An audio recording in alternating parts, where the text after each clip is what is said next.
Hello friends, welcome to Mantra channel, Mantra Unnati का। जब हम धर्मनिरपेक्षता की बात करते हैं, इसका मतलब है हमारे मान्यताएं, हमारे विचार मानवता और मानव कल्याण में बाधा ना बने। हमें अपनी सीख और आचरण का तालमेल कुछ इस तरह रखना चाहिए कि भारत देश सच में धर्मनिरपेक्षता की मिसाल बने। वसुधैव कुटुंबकम का पाठ सारे जग को पढ़ाने वाले हम भारतीय आज ऐसी मुश्किलों में है कि अपने ही देश को एक परिवार की तरह नहीं संभाल पा रहे हैं। धर्मनिरपेक्षता की मिसाल कहे जाने वाले हम उन रूढ़िवादी और डोमिनेटिंग विचारों का त्याग नहीं कर पा रहे हैं जो हमें भेदभाव सिखाते हैं। तो आप सभी का स्वागत है मंत्रा चैनल के द बुद्धा एंड हिज धम्मा इस सीरीज के 23rd एपिसोड में। आज हम जानेंगे कि बुद्ध ने शांति और उन्नति की राह कैसे चुनी।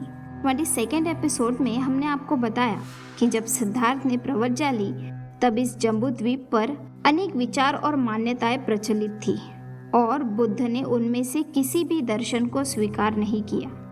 अब उनके सामने समस्या थी कि कर्मकांड, लेन देन और आत्मक्लेश में फंसे लोगों के दिलों से उदासीनता हटाकर धम्म का नया और कल्याणकारी ज्ञान कैसे प्रकाशित करें।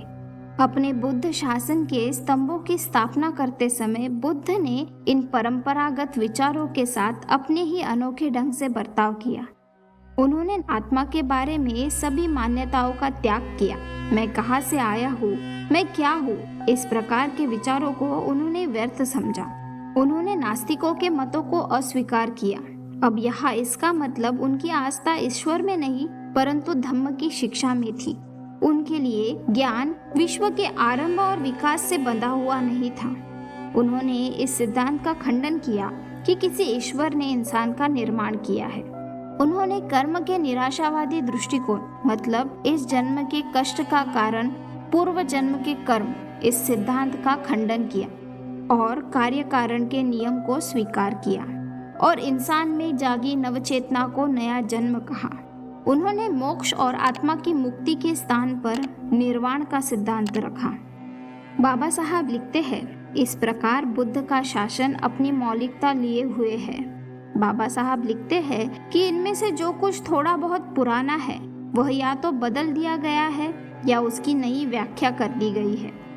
बुद्ध की शिक्षा की पहली विशेषता, मन को सभी चीजों का केंद्र बिंदु स्वीकार किया गया। सभी विचार मन से ही उत्पन्न होते हैं। यदि मन काबू में हो तो सब काबू में। इसलिए सबसे मुख्य बात मन की साधना है। बुद्ध की शिक्षा की दूसरी विशेषता, मन में उत्पन्न होने वाले विचारों से जो हम अच्छे या बुरे कर्म करते हैं उसी का हम शिकार हो जाते हैं। यदि आदमी बुरे मन से कुछ भी बोलता या करता है तो दुख उसके पीछे ऐसे हो लेता है जैसे गाड़ी के पहिए गाड़ी खींचने वाले बैलों के पीछे। इसलिए चित्त को निर्मल बनाए रखना ही धम्म का सार है। उनकी शिक्षा की तीसरी विशेषता है सभी पाप कर्मों से मुक्त होना। उनकी शिक्षा की चौथी विशेषता है कि धम्म धार्मिक ग्रंथों के पाठ में नहीं बल्कि धम्म का पालन कर धार्मिक जीवन बिताने में है। इन सभी विशेषताओं के जानने के बाद क्या कोई यह कह सकता है कि धम्म बुद्ध का अपना आविष्कार न था? धम्म की विशेषता है कि जीवन को जीते जी उत्तम बनाओ, ना कि मरने के बाद के मोक्ष के लिए जीते जी मरते रहो। तो मिलते हैं नेक्स्ट एपिसोड में जहां हम जानेंगे कि बुद्धत्व प्राप्त करने के बाद बुद्ध के सामने सबसे बड़ी चुनौती कौन सी थी। हमारा हौसला बढ़ाने और ऐसे ही वीडियोस को देखने के लिए वीडियो को लाइक कीजिए, चैनल को सब्सक्राइब कर बेल आइकन दबाना ना भूलें और इस वीडियो को ज़्यादा से ज़्यादा शेयर कीजिए।